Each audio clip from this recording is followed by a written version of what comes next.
देखो, सबसे पहली बात हमारी कमजोरी क्या है? हम परेशान हो जाते हैं। संसार में देखो तो परेशान, परमार्थ की तरफ देखो तो हम परेशान हो। ये हमारा आदत स्वभाव बन गया है परेशान होना।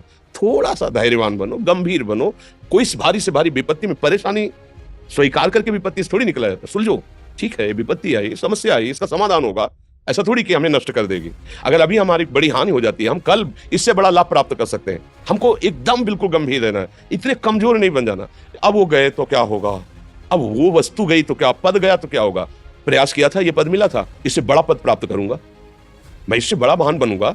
ठीक है, एक बार गिर गया, गलती हो गई, दंड भोगूंगा, फिर इससे ज्यादा संयम में रहूंगा।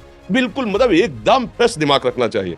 और अपने लोग क्या है, जरा सी बात में एकदम पचड़ा कर लेते हैं, एकदम कमजोर हो जाते हैं। ये बिल्कुल ठीक नहीं है। हम जीवन भर की यात्रा की बात कह रहे हैं, भारी से भारी कष्ट में भी मुस्कुराना, तो हमें बल मिला है, हमें भगवान की कृपा का दर्शन हुआ है, हमें उनका दुलार दिखाई दिया है। अगर ऐसे तो भाग जाते, फिर परमार्थ में थोड़ी चलना होता है। आज जो आप सुन करके लाभ लेने की चेष्टा कर रहे हो ना, ये केवल प्रवचन नहीं है, ये जीवन है। अगर ये जिए ना होते ना, तो ये इसका प्रभाव नहीं पड़ता, फिर वाणी का प्रभाव नहीं पड़ता। हम इसीलिए कहते हैं, जैसे आप लोग एकदम परेशान हो जाते हैं, तो बोलो क्या हमसे ज्यादा परेशानी होगी? दोनों किडनी खराब, दवाई लाने के लिए पैसे नहीं, पानी रखा है हम उठ के पी नहीं सकते, भीषण शरीर में कष्ट, भीषण बुखार, क्योंकि किडनी फेल, जरा में बुखार, खाने को क्या, रोटी मांग के लाओ। अगर वहां सब्जी मिलती है तो लाल मिर्च ऐसी पड़ के मिलती थी कि वो पा नहीं सकते थे। आप सोचो, पानी लाना है तो मुझे लाना है, पीना है तो मुझे पीना है।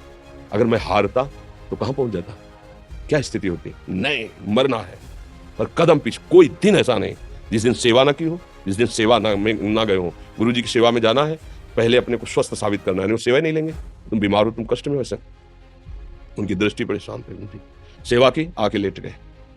फिर हिम्मत की, अपनी श्री जी की सेवा की, मधुकरी नहीं गए, 3-3 4-4 दिन भोजन नहीं गए, पर सेवा नहीं छोड़ा, दिनचर्या नहीं छोड़ी। और उसका प्रधान कारण संयम, ब्रह्मचर्य, भगवदाश्रय, नाम जप, कभी हारने नहीं दिया। अभी भी थोड़ी देर बाद डायलिसिस शुरू हुआ। हारने, आपको हारे हुए नजर आ रहे हैं?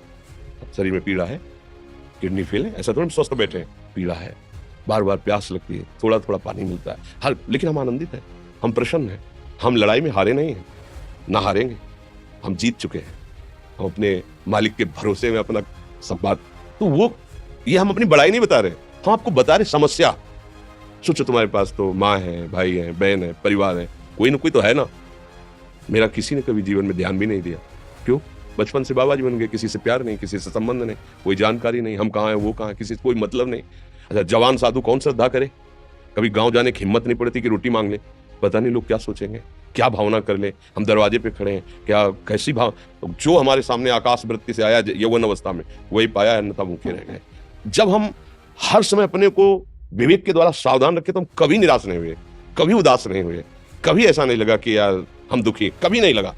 उसी का फल है कि उस सुख का संकेत मिल गया जहां दुख की निशानी भी नहीं है। वही उसी के बच्चे हो, हम सब उसी धातु से बने हुए हैं। हम इतना क्यों परेशान हो जाते हैं? हम ये देखते हैं, अपने लोग थोड़ी बात बिगड़ गई, परेशान, नहीं बिगड़ी तो बिगड़ जाने की संभावना में परेशान है।